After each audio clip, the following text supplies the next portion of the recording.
My name is Tony Azevedo, and I'm from Long Beach, California. So, I started playing water polo when I was 8 years old. My father was a national team coach and kind of grew up through the rankings of junior team, youth team, and then ended up as the Olympic team. And for me, I played tons of sports. My grandfather was drafted by the Pittsburgh Pirates in baseball. That was kind of my deal. But I played basketball and swam. And it wasn't until the '96 Olympics that I really got inspired to do whatever it took to be an Olympian. I can remember just that moment of seeing these guys kissing, hugging, crying, celebrating what it meant to represent and win a gold medal for their country. That inspired me to do whatever it took to do the same for my own country. I went to Long Beach Wilson, and we had a big aquatics team. We had a big, a lot of sports, and it was those 4 years of high school that I dedicated myself. I was up at 5:30, waking up in the morning, doing whatever it took to get bigger, to get stronger, to get faster, to try to make that next Olympic team. In 3 years, a lot of hard work, graduating early, I ended up fulfilling my first dream, which was going to Stanford University, and my second, which was making my first Olympic team at 18 years old. I think the biggest thing in going back and being able to live all over the world and being born in Brazil, I look back and seeing what helped me get there.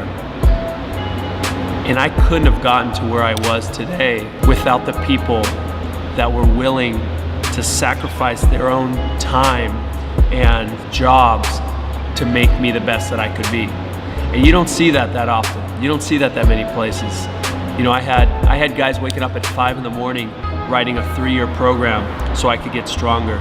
I had people changing swim workouts so that they could make it so that I could swim faster. I go back and see all the people that were there to support me, the teachers that constantly were on me and saying the importance of constantly keeping your grades, because if you get a bad grade, that's going to keep you out of your dream at Stanford. And I'll never forget that. It was that base there that led me to Stanford, led me to 4 Coutinho Awards, which is the Heisman Trophy, to another Olympics in 2004, and most importantly was our silver medal in 2008. I look back on 2008, and to me, you had probably 2 guys on that entire team that the world knew about, maybe 3 as far as superstars or stars in our sport.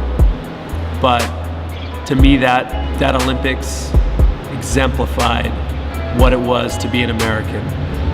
We were willing, we were selfless, we were willing to do whatever it took, and we were confident in ourselves because we were the best team out there. We didn't have individually the 13 best players in the world, not even probably in the top 4, 5, 6 teams, but there was no team that was willing to give a little bit of themselves for the better of the team like us. For me, the idea of the underdog, teamwork, humility, these are traits that exemplify myself and exemplify what it is to be an Olympian in the United States of America, especially on a team. And looking back on the podium, it's tough because the silver medalist, you just lost the gold, the bronze won, the gold won, everyone's crying of happiness, and I'm crying of I was so close, but so far. But looking back, what we achieved that no one thought we could achieve, the first silver in 20 years, it wouldn't have happened if it wasn't for the culture that I was growing up here and my teammates as well.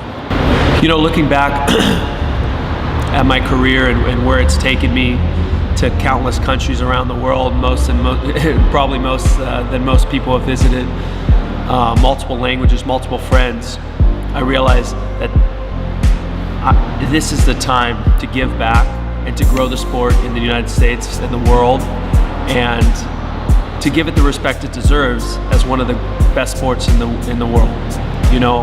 Right now we've created a way where people, regardless of where you are, can understand the basics as to how you need to grow in the sport, can use our technology and data to help their own kids and their own teams get better, and also have a measurement tool to see where they are and what they need to do to get better, or where they are as an NGB in general.